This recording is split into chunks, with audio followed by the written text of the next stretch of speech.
SSC পরীক্ষার result দেওয়ার আগে। এ দোস্ত ওটা মিষ্টি এলা চাচালা তাই তোরা এই কালকে আমাকে রেজাল্ট দিবি আমি শিরাটা দিয়েছি সব এই বেলা তার মতো নিচ্ছি। এ ভাসছে কি আছে? চাচা কালকে আমাকে এসএসসি পরীক্ষা রেজাল্ট দিবি বুঝছা আমাকে 1 মণ মিষ্টি লাগবি কালকে আমরা একলা সময় বুঝছা মিষ্টিটা বানাইছিও আচ্ছা ভাসছে বাইনা থমনি। রেজাল্ট দেওয়ার পরে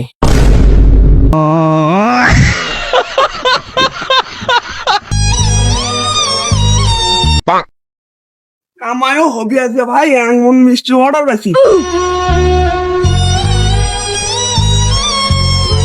কেরে ওটা ভাসতে লয় ওরা এটা কি করে আমার না মিষ্টি অর্ডার দিছে মিষ্টি আনার জন্য। এই বন্ধু চাচা না মিষ্টি লেকচার হারালা ফেল করছি বুদ্ধি এ শোন চাচার থেকে মিষ্টি গুলো কারে লিয়ে যায় এলাকা বেশি খিলাম আমার এই প্লাস পাইছি। এই সেই বুদ্ধি আমাকে রাস্তা টাকা নাই। এ ভাসতে মিষ্টি লাও। চাচা মিষ্টি লিয়ে চা হ্যাঁ। রেজাল্ট দেখবা তুমি? হ্যাঁ দেখে দেখা তো। আরে দেখো। Ready? 1 2 3